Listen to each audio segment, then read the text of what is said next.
こんにちは、ベトナムを旅行中のミュです。今回の動画ではベトナムの国内線2社の比較っていうことで、ベトジェットエアとベトトラベルエアラインっていう国内線に乗ってチェックインの様子だったり機内の様子だったりをレビューしていこうと思います。さてこれからまず1本目の国内線のベトジェットエアっていうのに乗るんですけど、今はベトナムの首都ハノイっていう都市にいて、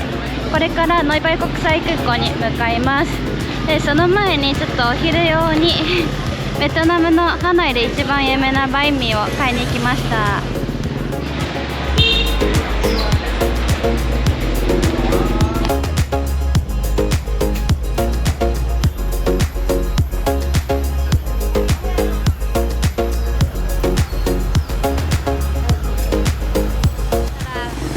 バインミーを買ったらこれからグラブっていう配車アプリを使って40分くらいかけて空港に向かっていきます。空港まではローカルバスで行くこともできて、 Google で調べたら36,000ドンって書いてたんで、だいたい200円くらいで行くことも可能なんですけど、ハノイ市内から1時間40分くらいかかるって Google で書いてて、ちょっとグラブと1時間も差があるので、今回はグラブですっきり行くことにします。Hello? Do you speak English? Hello. We're waiting for Grab. We're waiting for Grab. I don't think you wanna go to the airport. Somebody no bad.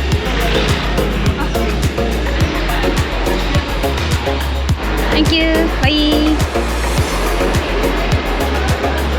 ハノイの空港、ノイバイ国際空港に着きました。これからベトジェットエアラインのチェックインカウンターに向かってチェックインをしていきます。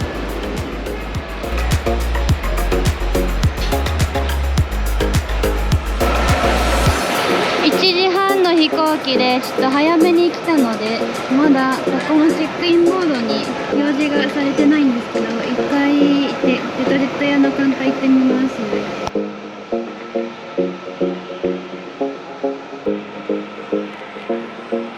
まだ早いかなと思ったんですけど、チェックインできてチケットを受け取ってきました。でチェックインの時は飛行機の予約番号とパスポートを見せてすぐチェックインできました。でちょっと早いかもしれないんですけど、これから早速特にやることがないので保安検査場を取っていきます。はい、無事に保安検査場を通過したので、これから搭乗口に向かっていきます。でベトジェットエアの人にダナンって言ったらもう向こうだよって言ってくれたんで、もしかしたら搭乗口は毎回同じなのかもしれないですね。それが今目の前にもうすぐある12番です。あれですね、保安検査場取ってからもう3分くらいで着きます。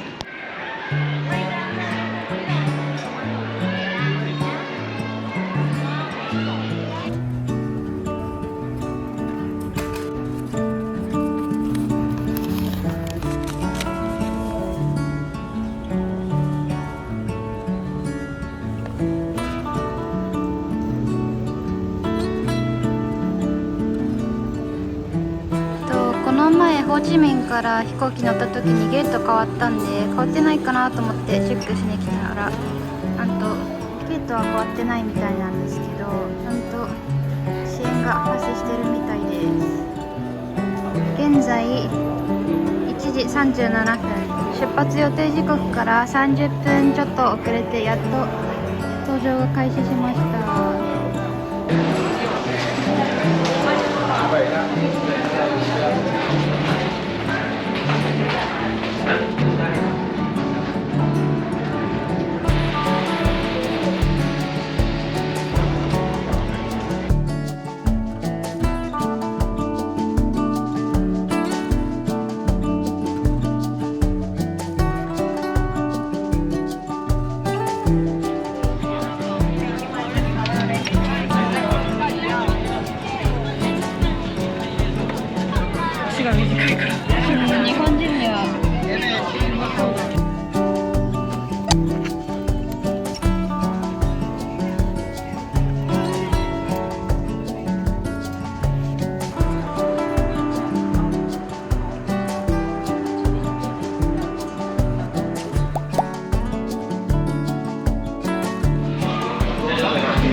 ダナンの空港に着きました。でダナンリゾート地なんですけど、さっきちょっとちらっと見えた木がすごい南国感あってテンションが上がってます。2時20分に到着する予定だったんですけど、今3時40分で1時間20分遅れの到着です。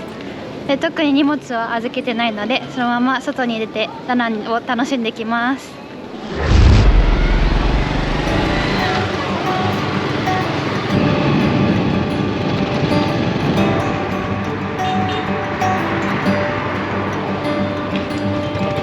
ダナン国際空港のドメスティックターミナルに着きました。では次2本目のダナンからハノイに行く飛行機に乗ります。でこちらの飛行機がベトトラベル航空っていう最近2、3年前くらいにできた航空会社っぽくって、ちょっとチェックインの方法とかあんまりネットになかったんで若干心配ではあるんですけど、ベトジェットの隣のカウンターにあるっぽいんで、そこでこれからチェックインして搭乗していきます。開かないこっちは開くか。まさかのダナン空港で入れないという。でもこの辺からさ、行きの時出てきたよね。さっきグラブバイクで降ろしてもらったところがもちろん1階なんですけど、ここ1階はドメスティックのアライバル到着階なので、飛行機に乗る場合はちょっと上に上がってそこから入んなきゃいけないみたいです。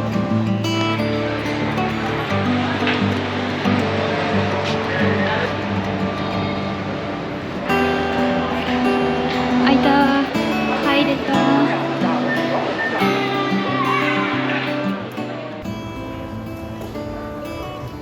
ベトトラベル航空のこの8時20分発ハノイ行きに乗ります。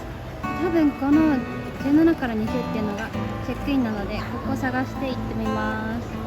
す。ネットに情報ないすぎて心配で早く来たんですけど、今3時間前でチェックインのカウンター空いてないみたいです。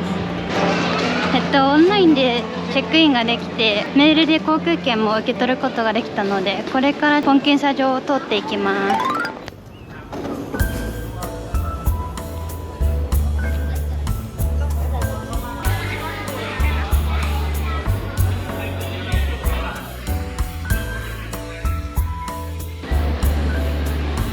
出発2時間前なんですけど、もう搭乗ゲートの前に着いて、今まだ別の航空会社のハノイ行きとかホーチミン行きとかが表示されてる状態です。でこれからちょっと待ってみて搭乗していきます。でちなみに今回私はオンラインでチェックインできたんですけど、チェックインカウンターでチェックインする場合は2時間前にチェックインカウンターが開いて40分前に閉まるみたいです。あと荷物の重さ制限がおそらく持ち込みの荷物だけだと7キロかなって思うんですけど、オンラインチェックインなんでここまで特にチェックされてなくてちょっと7キロ収まってるか若干心配なんで、ちょっと搭乗ゲートでもしかしたらお金取られるかもしれないなと心配しているところです。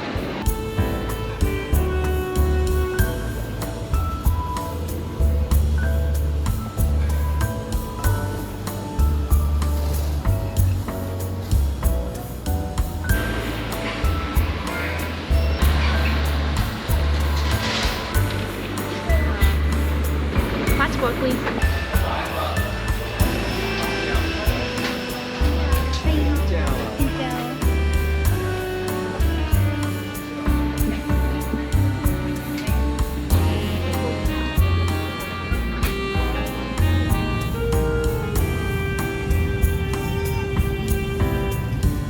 広さは同じくらいかな。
のイノイバイ国際空港に到着しました。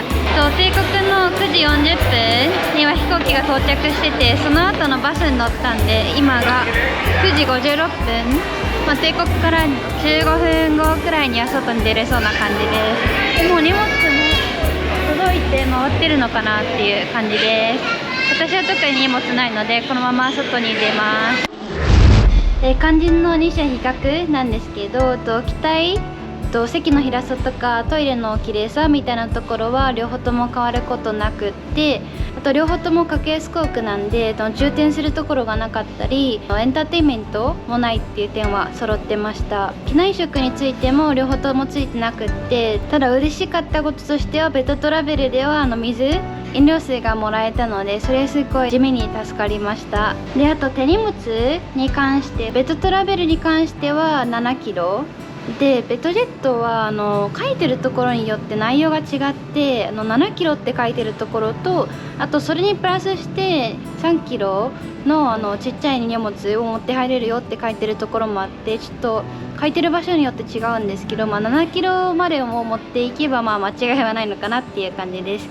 私はたまたまかもしれないんですけど、両方のベトジェットでもベトトラベルでも特に荷物の重さが確認されることはなくって、ただ確認されてもいいように7キロ以内に収めてくるのが正解かなとは思います。で、あとは違う点なんですけど、ベトトラベルはできたのが2020年からだからなのか、すごく最初の挨拶と最後の挨拶のありがとうございましたがすごい丁寧だなっていう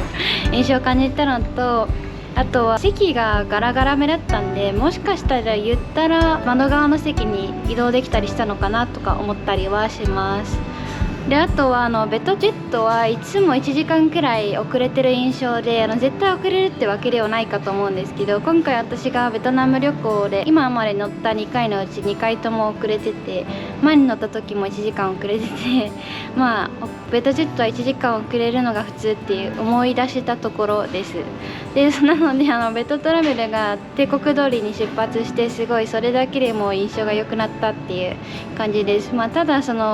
私が経験した何回かにたまたまベトジェットが遅れて、たまたま私の1回目でベトトラベルが定刻通りだっただけかもしれないので、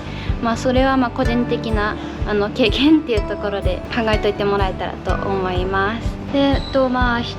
これは捉え方にもよるかもしれないんですけど、ベトジェットの方が年数も多いし、1日1日に就航している本数もベトジェットの方が格段に多いので、その点で安心したいっていう方はベトジェットがいいという風になるかなとは思います。はい、では今日の動画はこれで以上になります。で、他に今回1週間ベトナムを旅行した動画がたくさん上がっているので、よかったらその動画も見てみてください。で、今回の動画参考になったよっていう方はぜひいいねやコメントで教えていただけたらとっても嬉しいです。ではこの辺でバイバイ今ダナンの空港のグラブのピックアップポイントっていうところでグラブを待ってます。で、ここにすごい客引きの人がいて、この人たちに手伝ってくれてるのか客引きをしようとしてるのかわかんないんですけど、すごいグラブのアプリの画面を見せてってくるんで、ちょっと若干怖いです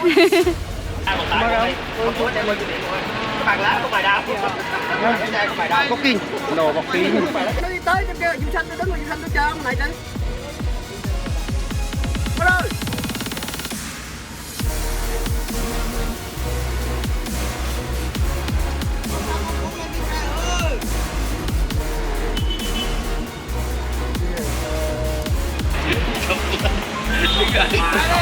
Cái thâu tàu của thầy qua. Ok. これよかった。